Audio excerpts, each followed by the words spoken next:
Good morning, everybody. It's what is this, Wednesday? Yeah, Wednesday morning. Had to look at my watch to figure out what day of the week it is. Anyway, this is a new project here, a 2006 Jeep Grand Cherokee. I don't even think it's got around 100,000 miles on it, I think. Not much. Belongs to a friend of mine.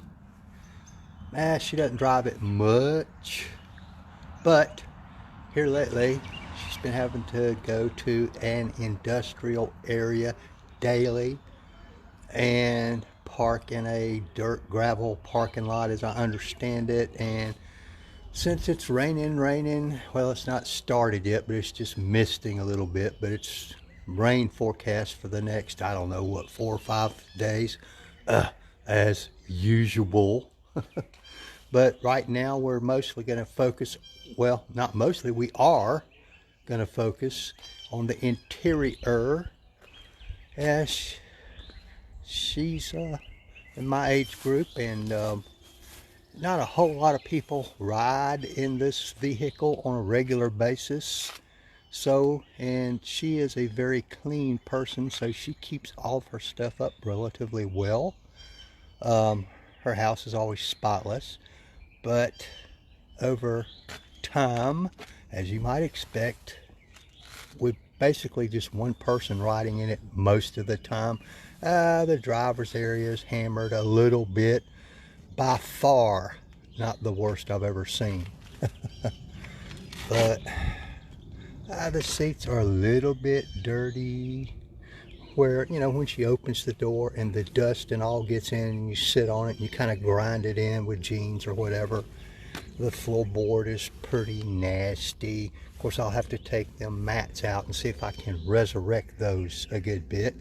You know, a little bit of dirt and grime on the steering wheel area, which is typical.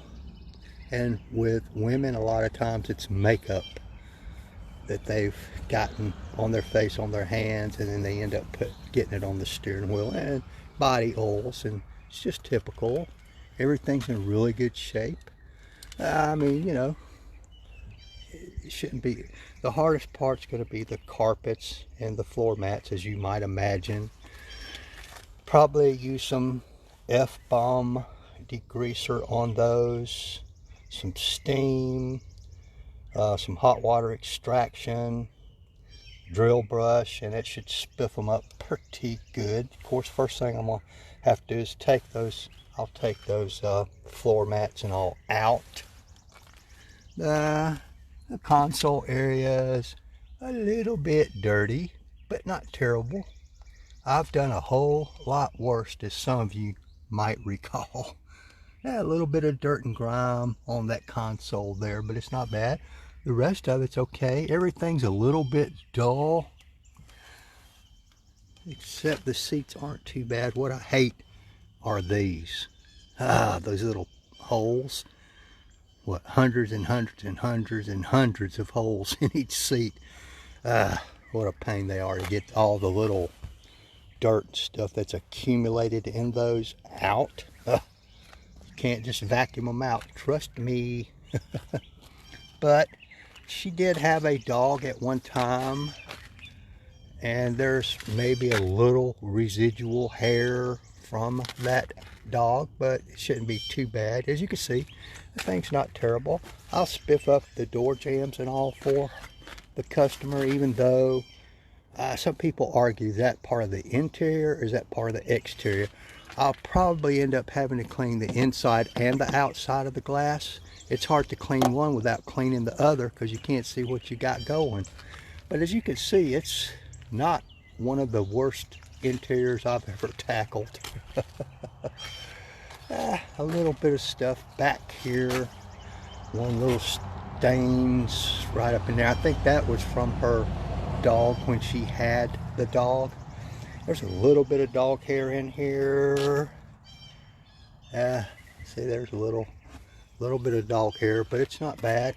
I've got some stuff that'll make that much easier. Some scuff marks where maybe when the dog was in here, or loading and unloading luggage and whatever. A couple scuff marks on that cover. Let's see if we can get rid of those. See if we can fix up this door jamb a little bit. It's like I said, it's by far not the worst I've ever seen.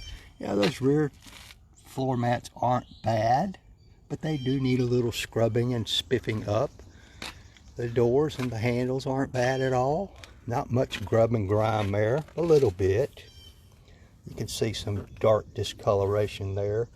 So anyway, we'll clean all this up, and then we'll put 303 aerospace protectant on all these hard surfaces and on all the cloth, which is basically the carpets and the floor mats, and in the back we'll put the 303 fabric protectant, which has some UV protection, which at this point these surfaces probably need. That's why they're probably getting a little bit dull.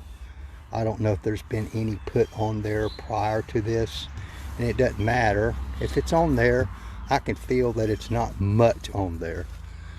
But folks, most cars these days, in the last 15-20 years or so, these come with good UV protection made into the finish, so they hold up much better than they did in our old years past cars, like when I was, in the early 70s and before that.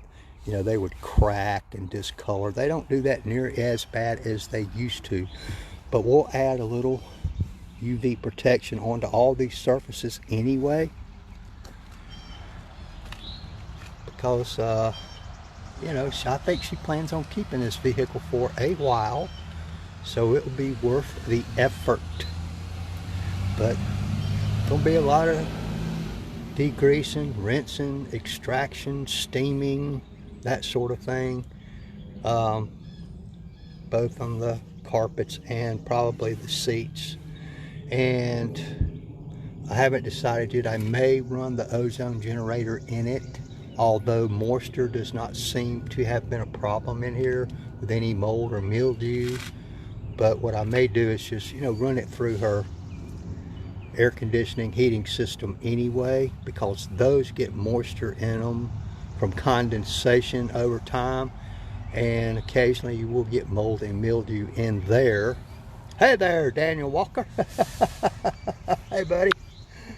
And so, time permitting, we may run the ozone generator just through the heating and air conditioning system, just to make sure if there is any mold or mildew inside of those vents and the system, that it takes care of that. Of course, you can't be in the car while you're running one of those things, and you need some airing out time, Daniel. I know you have one, Daniel, because I borrowed it before. But you have to have some airing out time before you can actually get back into the vehicle, because it generates some stuff that can be hazardous to your health.